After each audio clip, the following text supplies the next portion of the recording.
El acto de nombrar no es ni azaroso ni inocente.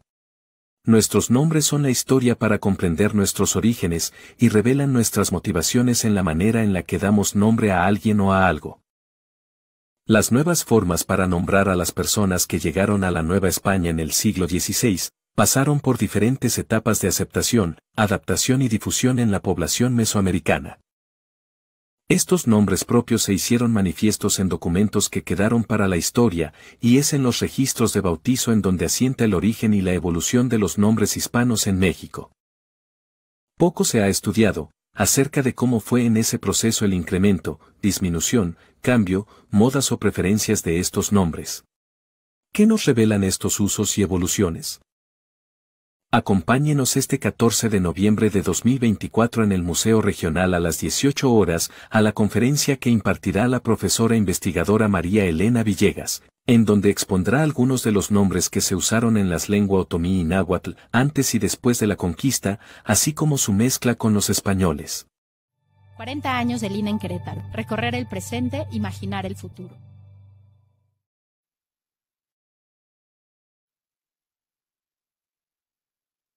Buenas tardes a todos, bienvenidos a la conferencia que estamos presentando como parte de las celebraciones de los 40 años de Centro INA Querétaro. El día de hoy tenemos el gusto y el honor de contar con una gran investigadora que nos va a presentar la conferencia Nombres propios otomí español en la antigüedad. Ella es lingüista, investigadora adscrita al Centro INA Querétaro. Tiene estudios de maestría en lingüística por la Universidad Autónoma de Querétaro. Sus publicaciones se han enfocado al estudio del español como segunda lengua en hablantes de otomí. Tiene estudios de la lengua española escrita en fuentes de la época colonial y también ha estudiado la indagación de la toponimia y antroponimia de documentos procedentes de la región otomí del centro norte de México de los siglos XVI, XVII y XVIII. Es un honor darle la bienvenida a nuestra querida investigadora María Elena Villegas Gilina. Muchas gracias, Pau. Muy buenas tardes. Estoy pues muy contenta de estar participando con el equipo que estamos festejando los 40 años de fundación del Centro INA en Querétaro, y pues dentro de todas las áreas que se han estado presentando, yo pertenezco al área de lingüística. Hace muchos años el doctor Guzmán Betancourt escribía que eso de ser lingüista es, la mayoría de las personas piensan que somos hablantes de muchas lenguas, o es decir, que somos políglotas, o que conocemos el significado de todas las palabras, como diccionarios ambulantes, o que somos correctores de textos, o quizás somos críticos de cómo hablan los demás. Eso es falso. Nuestro trabajo se enfoca en la observación de cómo es el habla, de cómo se mueven las reglas gramaticales, la sintaxis, la semántica. No nos dedicamos a juzgar si está bien o está mal dicho, porque las lenguas están vivas. Las lenguas las hacen los hablantes. Los gramáticos y estudiosos de ellas observan cómo se mueven los elementos de cada lengua, cómo se estructuran. Entre muchas de las ramas de la lingüística está el estudio de los nombres. El nombre propio es parte importante de nuestras vidas. Todos lo tenemos. Su estudio en la onomástica permite revelar sistemas de parentesco, formas de organización política y económica, estratificación social y tendencia cultural que refleja parte importante de la historia de los pueblos.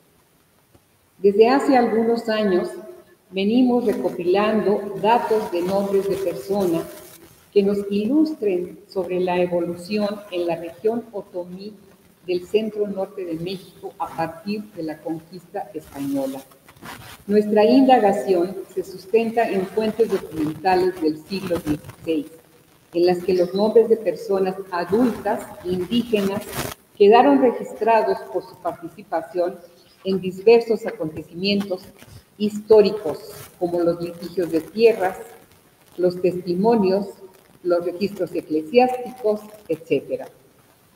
Empezamos nuestro trabajo buscando nombres toponímicos en el documento Primeras Noticias sobre la conquista, posesión, límites y encomenderos del pueblo de Querétaro. Esto ocurrió entre los años de 1535 y 1561. De esta indagación produjimos un volumen con los nombres de las poblaciones indígenas en el centro norte de México. Y justamente haciendo esa búsqueda nos encontramos con que habían nombres de personas que fungieron como testigos en el litigio entre los encomenderos Bocanegra y Jaramillo. Llevaban nombres indígenas que con toda seguridad correspondieron a pobladores originarios de la región. Estamos viendo en este cuadro nombres que, como Acasi, Algat, Atile, Citla, Coatle, Coyucil, Coalace, Cuyolique, Tegat, Meshayaque, Nishi, Huizil, Mixle, Mocauque, Nanacatl.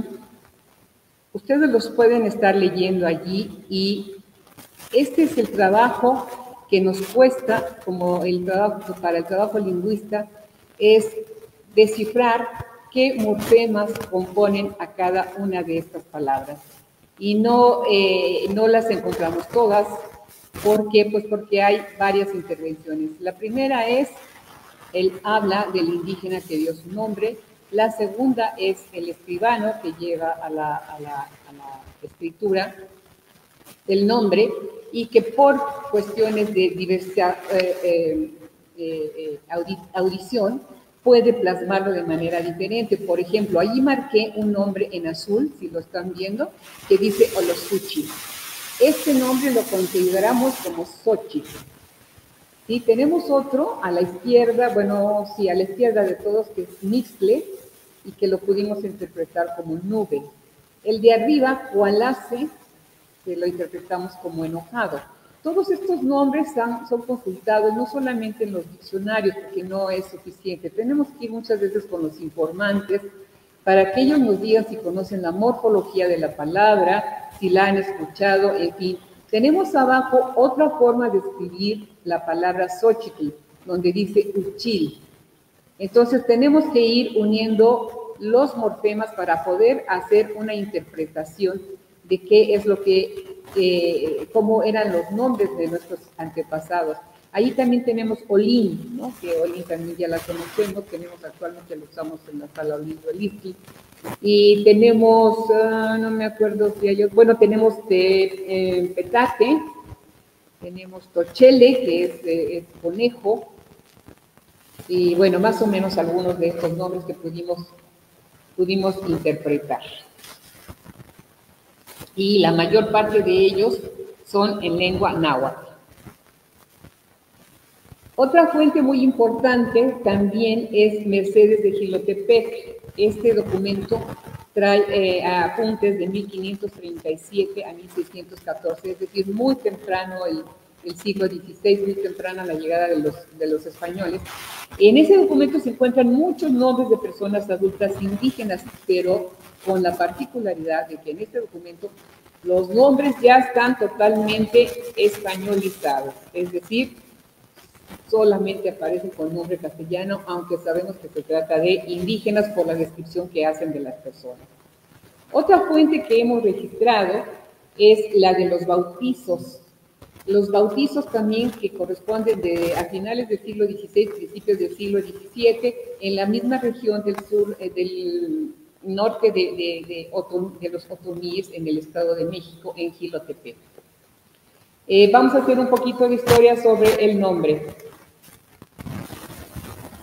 En un gran número de sociedades, el nombre personal, además de ser el yo, la parte integral del individuo, si me ayudas por favor con la siguiente, integral del individuo, el nombre propio tiene otro papel importante, el del espíritu o el alma, es el alter ego, algo de lo que no nos podemos desprender, pues siempre estará expuesto para ser ultrajado, por lo que el nombre verdadero se mantiene oculto y es sustituido por un apodo o un término de parentesco. pues también conocemos mucho sobre los alias, ¿no? Ok. Perdón, un breviario cultural.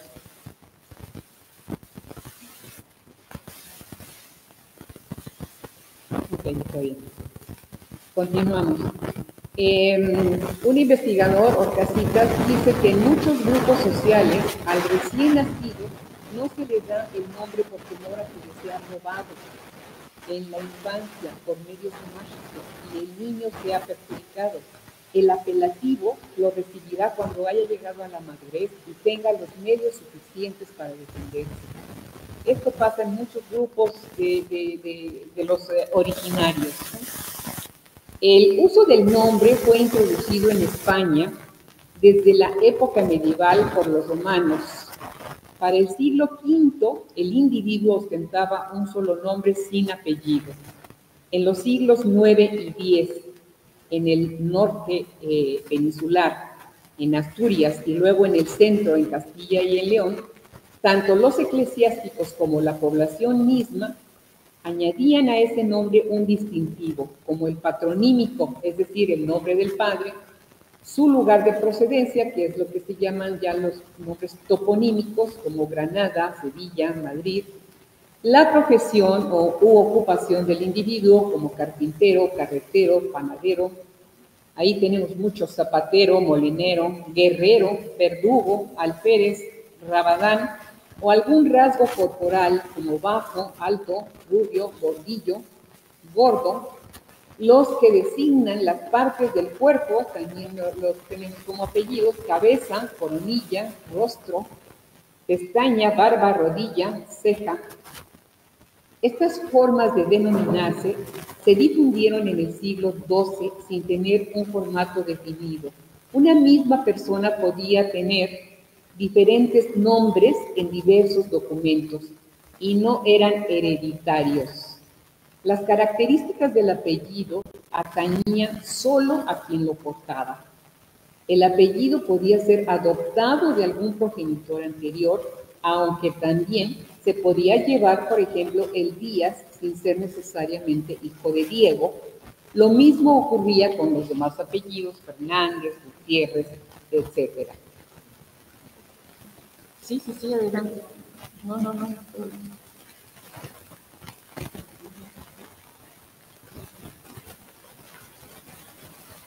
Entre los siglos XIII y XIV, los nobles relacionaron su dominio feudal con el nombre, convirtiendo el topónimo en apellido, que al dejar de designar el lugar de residencia, pasa a ser indicador de pertenencia a un linaje. Ahí ya se empieza a iniciar la memoria familiar, identidad y propiedad de una generación a otra en línea vertical, quedando un titular como cabeza de grupo. Bien.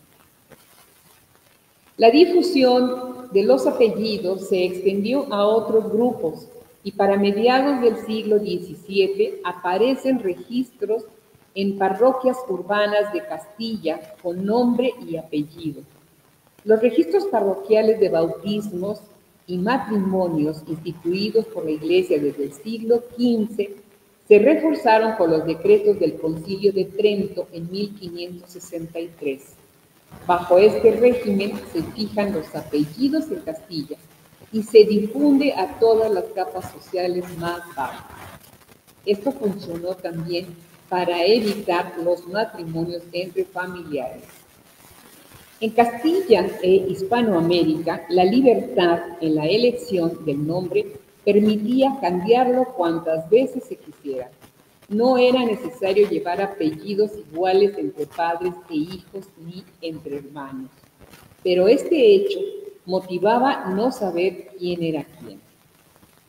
Los nombres y apellidos a la Nueva España por los conquistadores tuvieron que pasar por un proceso para su asimilación por los pobladores indígenas, pues además de aceptar el encuentro cultural, se impuso una nueva forma de identidad en una lengua diferente.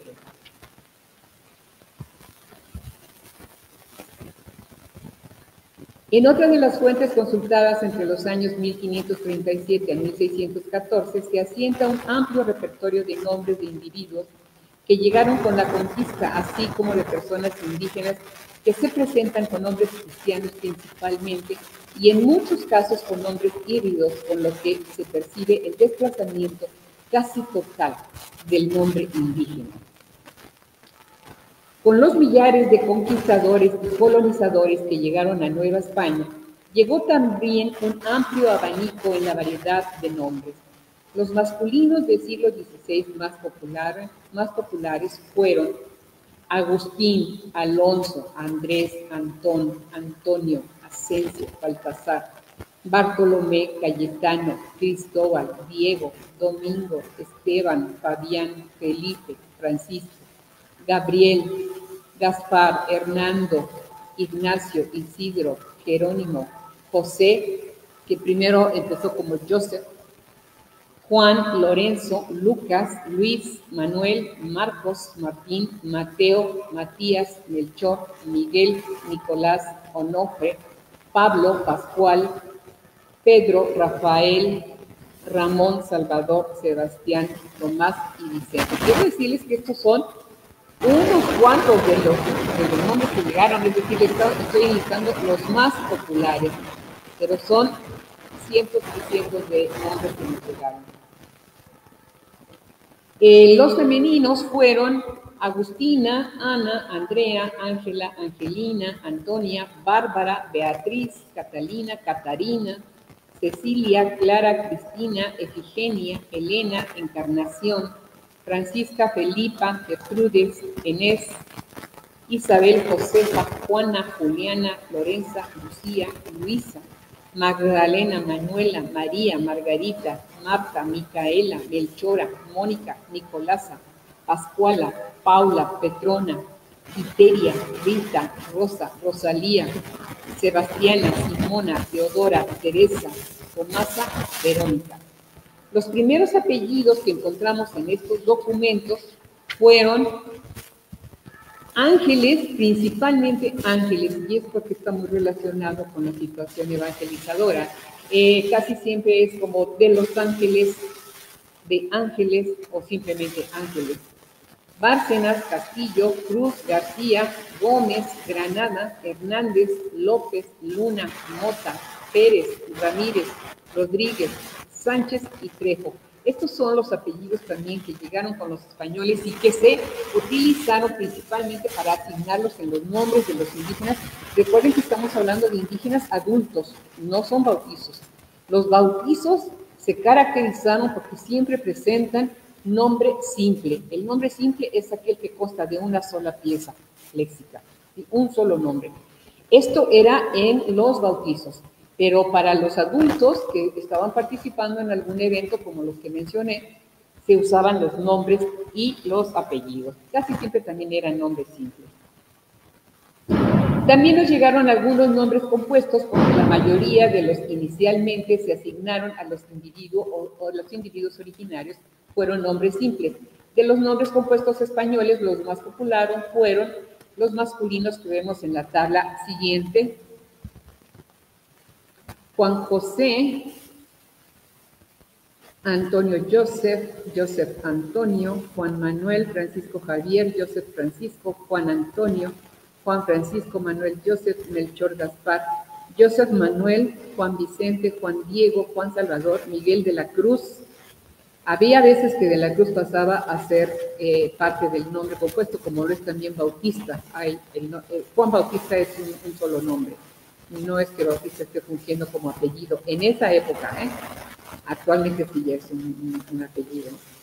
Pedro Martín, Martín también desde este momento empieza a perfilarse como apellido, aparecen muchísimos nombres como segunda pieza léxica, también tenemos Antonio Miguel, Francisco Miguel, Juan Cristóbal y Juan Pascual. Desde entonces también Miguel y como dije Martín, empezaban ya a perfilarse como apellidos. Y por supuesto que también las mujeres trajeron los nombres. Bueno, acabamos de ver en los nombres masculinos que hay una gran mayoría de ellos combinados con Juan. Y en las mujeres, ¿qué pasa? Pues tenemos a María en primera posición y la tenemos en segunda posición. casi todos son Juan María, y estamos viendo Rosa María, María Antonia, Melchora María, María Teresa, Juana María, María Josefa y Gertrudis, etcétera. Bueno, todos ellos, estos son básicamente los nombres compuestos en las femeninos. Y entonces aquí llegamos a los primeros nombres híbridos en la Nueva España. Los primeros nombres híbridos pudo ser el formato con el que las personas originarias de México empezaron a comprender una nueva identidad. El orden presenta en la mayoría de los casos el nombre español en primer lugar y el indígena, ya sea náhuatl u otomí, en segundo lugar. Así encontramos a Juan Timilpa. Timilpan es una localidad, entonces aquí decimos es un nombre locativo que es toponímico. Entonces tenemos a Tomás Tuchil, Antonio Inci, Diego Mexohuatl, Pedro Quisli, Francisco Montezuma, que los que han leído documentos antiguos ya saben que Moctezuma después, primero era Montezuma. En 1583, el Tercer Concilio Limense estableció que los bautizos y matrimonios entre los indios no se registraran con los nombres de su gentilidad e idolatría, sino con los acostumbrados entre cristianos, que serían los patronímicos y apellidos de Castilla.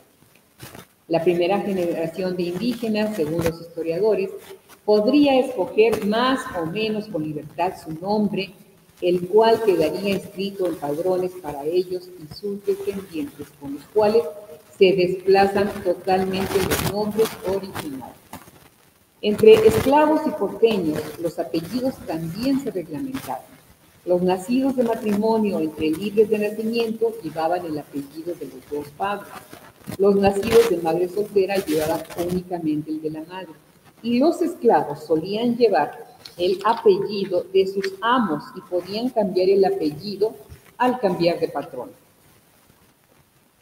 Pero ¿cómo llegamos a estos cuadros que acabo de presentar?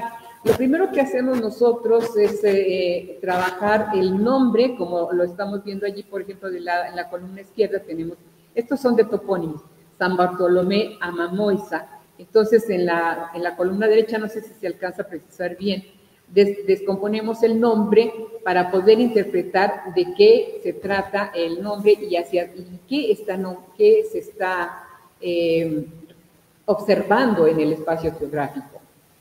Aquí los tenemos ya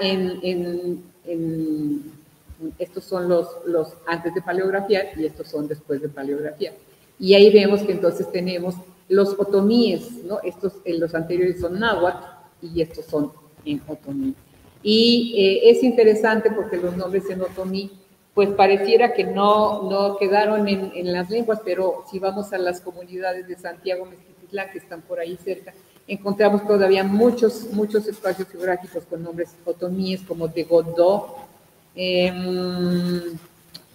no me acuerdo ahorita cuál otro, pero sí hay. Y entonces este es el trabajo que hacemos básicamente los lingüistas, estar descomponiendo la palabra y encontrar en el trabajo del estudio de los nombres. Pero, ¿qué pasa con las actas de bautismo?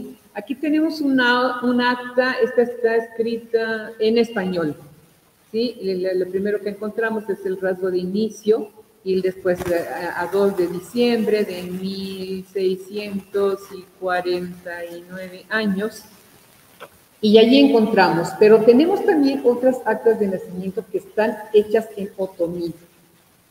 ¿Qué pasó? ¿Por qué? Entonces, sí hay documentos escritos en lengua otomí.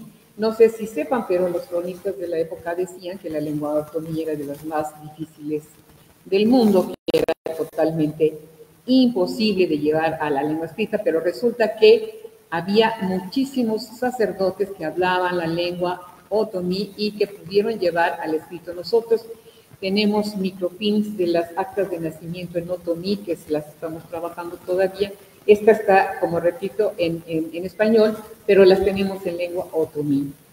Una vez que hemos paleografiado el trabajo, empieza nuestro sufrimiento con la interpretación de la lengua indígena al español. Por ejemplo, ahí encontramos a una persona que presenta en el documento Miguel Edo, Bueno, pues, ¿qué será Edo? Es muy posible que venga de Ndo, que es granizo, o que también es piedra, o es algo duro, ¿no?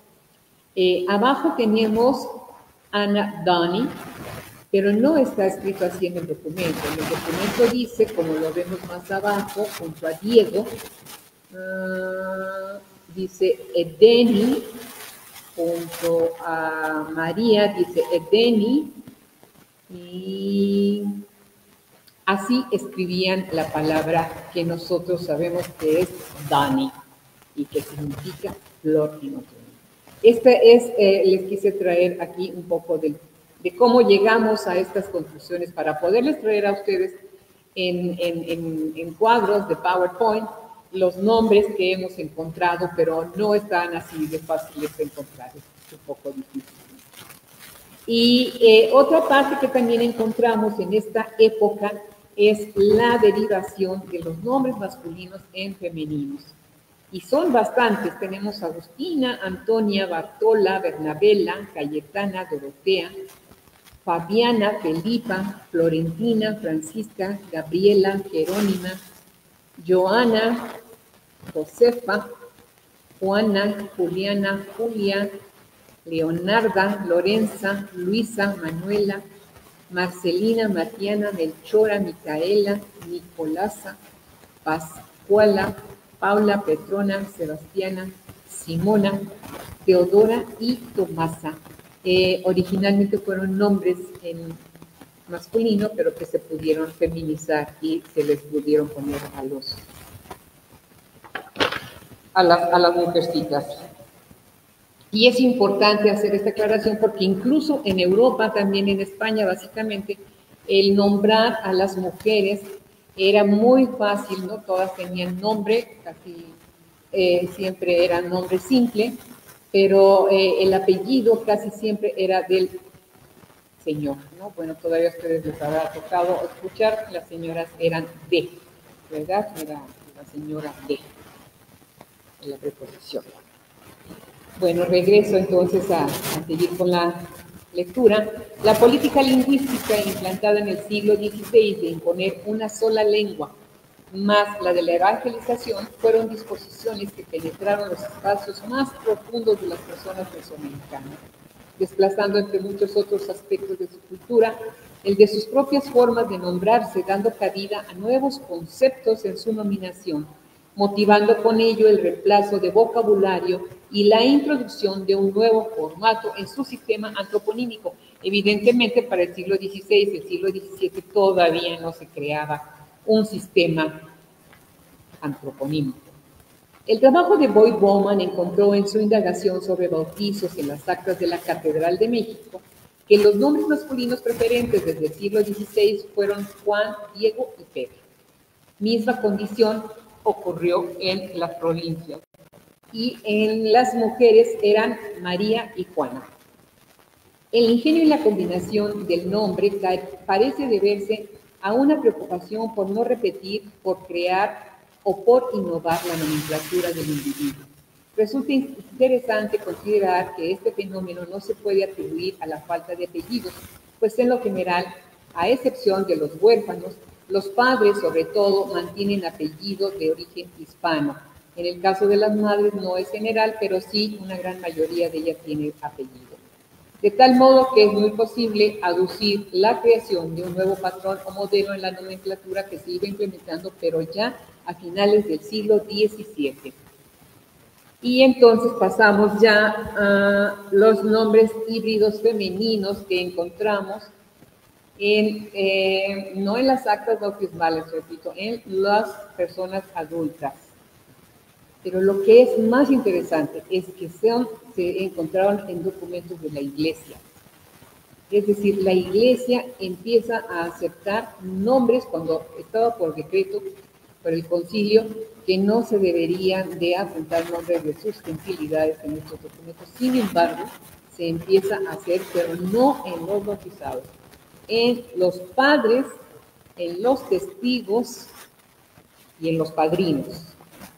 Ahí tenemos entonces una Agustina Xochitl, Isabel Benche, el denshi, que significa cebolla.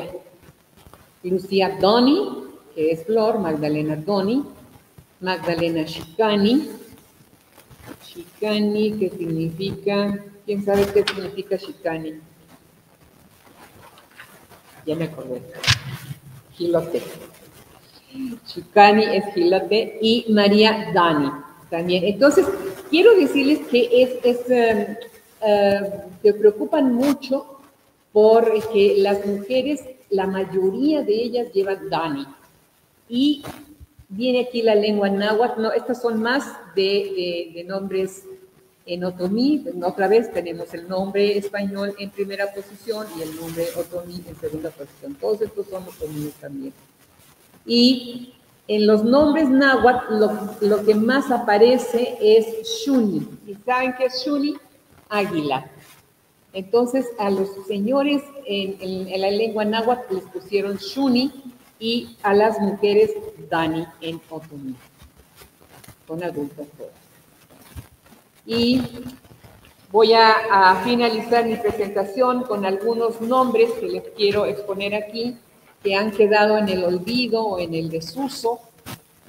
Ahora nos dedicamos más a importar los nombres, ¿no? Tenemos más proclividad por poner nombres importados o nombres inventados. Y bueno, pues ahora acabo de estar en un congreso en Brasil y estaban un poco conjeturados porque estaban pensando que qué nombres le iban a, cómo iban a actuar los registros civiles, porque están queriendo poner a los niños Cristiano Romualdo, me parece que es un futbolista, entonces así le quieren poner Cristiano Romualdo. Pero esto pues no es novedad. Yo quiero contarles que cuando fui muy joven, hace algunos años, no bastante, en mi escuela tenía un compañero que se llamaba Aldo Monti Nieto, que era el apellido de su papá, pero el Aldo Monti era un actor de telenovelas mexicanas de los años 60 o 70 quizás, no sé, pero a la mamá se le ocurrió ponerle hacia su niño, entonces ahora está esto. Mucho están trabajando pues sobre todo los investigadores que estamos trabajando a antroponimia, estamos pugnando por que a los niños que son inocentes y víctimas de los gustos de su mamá, perdón, les ponen unos nombres que verdaderamente sufren, ¿no? Cuando son adultos. Esta moda que les leí de que en España el nombre era modificado cuantas veces querían, pues también es un relajo. Cuando trabajé en la Autónoma de Querétaro como maestra de estudiantes estadounidenses y compraban sus boletos para viajar a la Ciudad de México, les gustaba mucho ir allá, y les daban a las señoritas compradoras etiquetadoras o las de mostrador, las que hacen el ticket, les daban nombres como Chewy Shaker o... Eran tremendos esos jóvenes, ¿no? A mí la verdad me encantaba tratar con jóvenes porque tenían estas ocurrencias de cambiarse el nombre todo el tiempo y tenía yo chicas, hijas de padres mexicanos que habían nacido en los Estados Unidos y que venían a aprender español porque sus papás pues las mandaron siempre a escuelas estadounidenses y obviamente sus lenguas era el inglés. Y aquí cuando venían trataban de hablar español, pero obviamente que tenían también este problema. ¿Por qué? Porque le preguntaban, ¿cómo te llamas? Pues Nancy. ¿Nancy qué? Nancy Pérez. Y eres gringa, pero ¿cómo vas a decir si pareces mexicana? Claro, era mexicana, nacida en los Estados Unidos.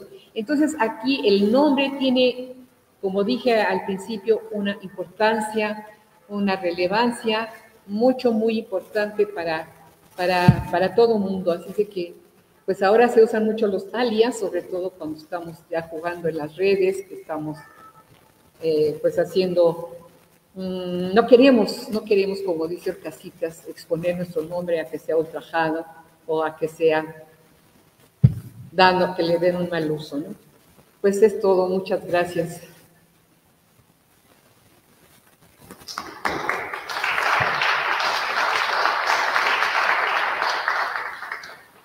Muchas gracias. Una plática verdaderamente muy interesante. Invitamos tanto a nuestro público vía Facebook como a nuestro público presente que si tienen alguna pregunta nos las hagan llegar, por favor.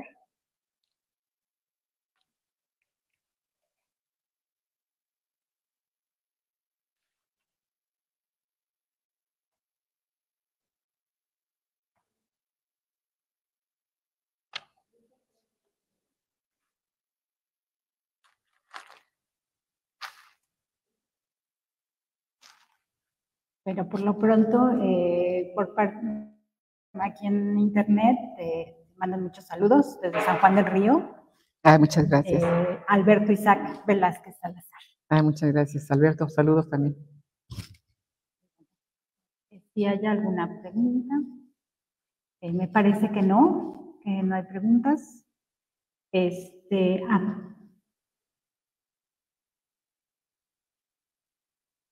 Tenemos una, más o menos, ¿cada cuántos años cambian las modas en los nombres? Pues no hay un sistema de temporalidad. Más bien se debe a la televisión, ¿no? Influye mucho a las necesidades de, por ejemplo, las personas que viven en mexicanos que viven en Estados Unidos de comunicación, pero, por ejemplo, en México, pues ya tenemos rato de estar importando nombres, ¿no? Yo creo que ya tendríamos, no estoy muy convencida, pero por lo menos 20 años sí tenemos de estar importando nombres, ¿no? Antiguamente quiero decirles que se importaban los nombres para las mascotas, ¿no? Se les ponían nombres importados, pero no a los niños, y actualmente sí se está usando mucho poner a los niños nombres importados, pero no, la verdad no hay una fecha que digamos cada 5 años empiezan todas las Juanes o todas las, no, en la época de la colonia sí es posible hacerlo porque no hay movimiento, no todos los documentos están estáticos, pero actualmente es lo que decía al principio, las lenguas están vivas, los hablantes hacemos las lenguas y los hablantes somos los que vamos decidiendo sobre la marcha cómo le vamos nombrando a nuestros hijos, ¿no? Yo tengo una pregunta que te voy a hacer.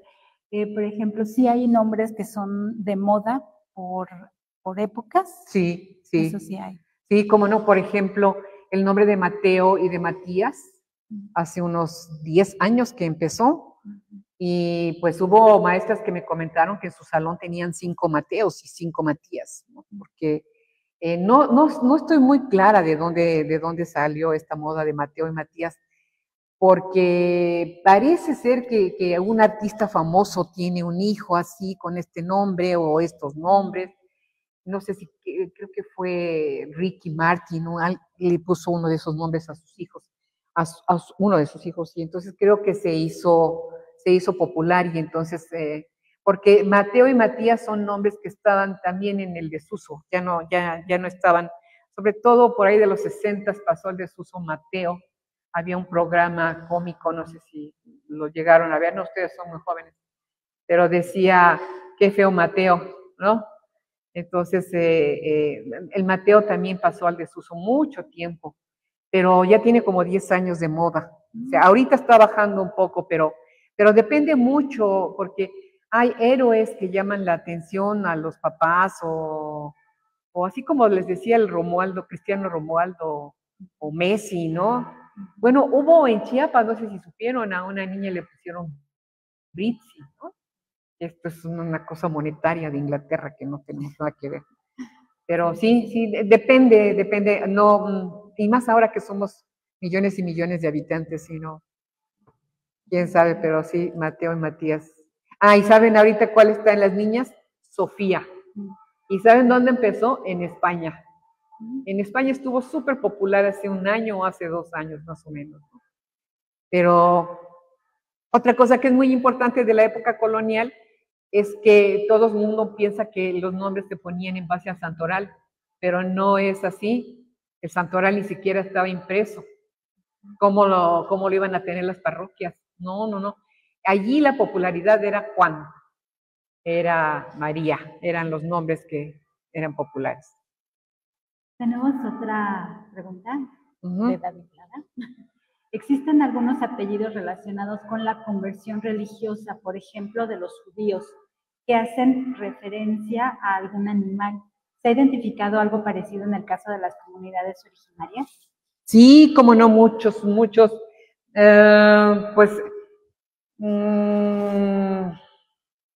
Ahorita no, lagartija, tenemos, ¿cuál otro?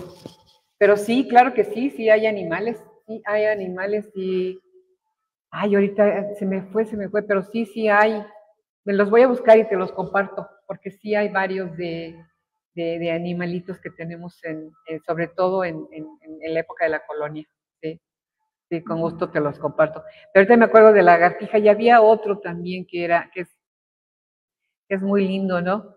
Y otro que me gusta mucho, que es en náhuatl, es frijol. Y es interesante porque cuando el escribano lo pasa al papel, pone el señor Rijoles, y era el señor Frijoles, ¿no? Entonces, pero escribió Rijoles y actualmente existe el apellido Rijoles, pero originalmente fue Frijoles. Así, entonces es que tiene mucho que ver el escribano, la verdad es muy importante el trabajo, porque es cómo lo oyó y cómo lo llevó. Y después vino el paleógrafo, y después vino la lingüista, y luego vino y bueno, entonces hay muchísimos apellidos, como por ejemplo, yo pienso que Ugalde y Ugarte está compuesto por una lateral y una dental.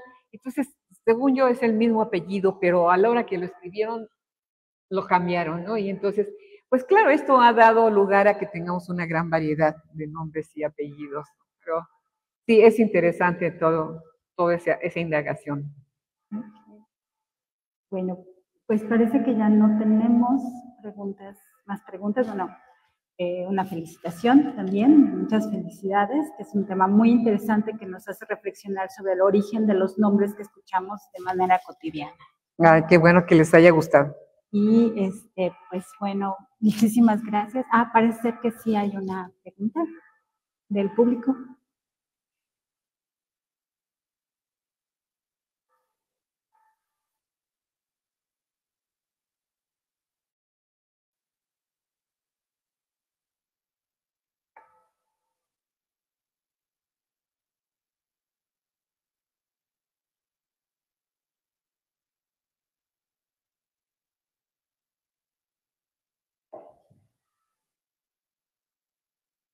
¿Existe un nombre o nombres que se estén usando ahora?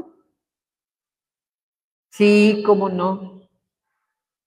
Sofía, en las niñas.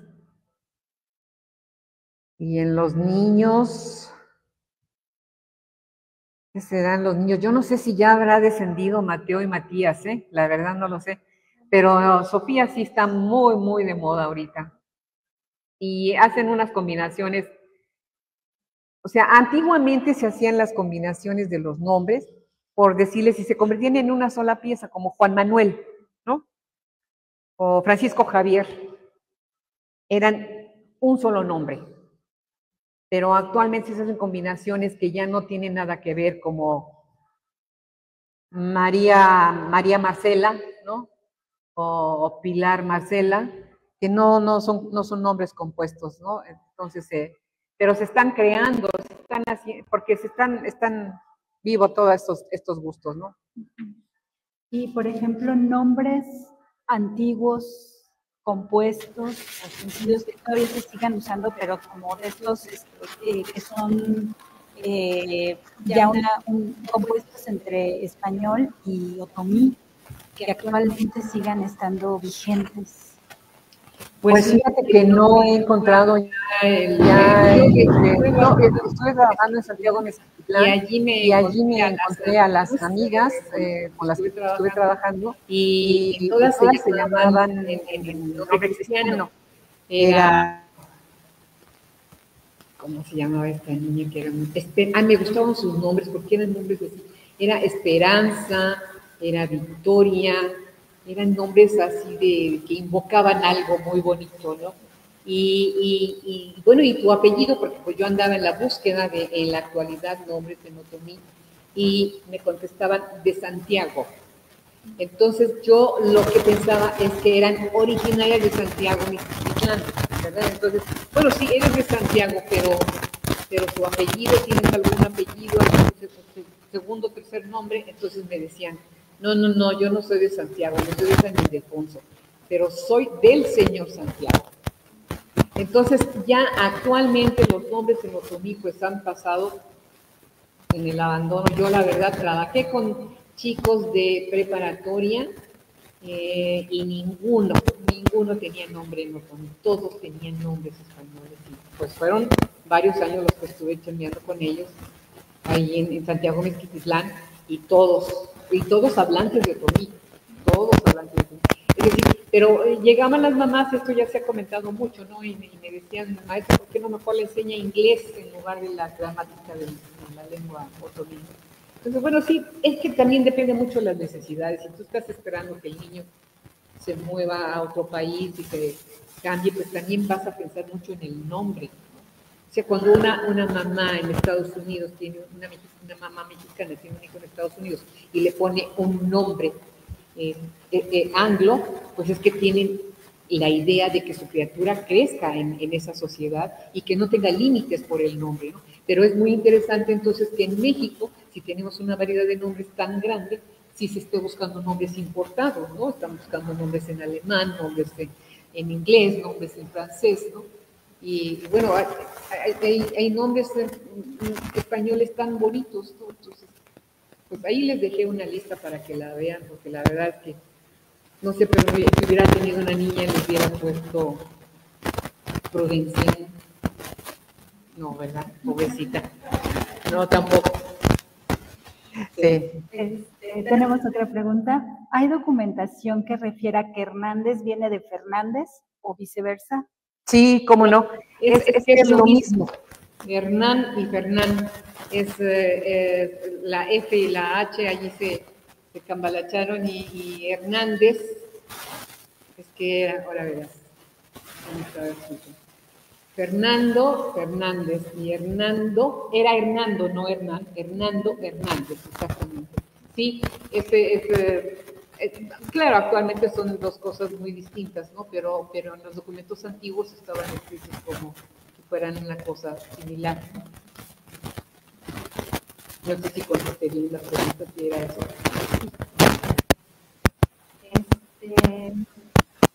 Bueno, tenemos ya un último comentario en Facebook de Mauricio Ruiz. Te felicita. Una excelente ponencia. Gracias, Mauricio.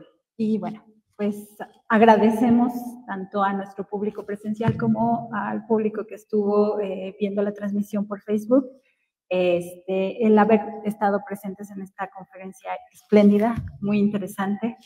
Y pues los esperamos la próxima semana. Igual el jueves tenemos otra conferencia que presenta la maestra María Cristina Quintanar Miranda y que se titula Pequeñas historias de la Sierra Gorda Queretana, Patrimonio Bicultural de Landa de Matamoros. Muchas gracias a todos y gracias por su presencia. Gracias a ustedes por haber venido. Gobierno de México. Segundo piso de la Cuarta Transformación.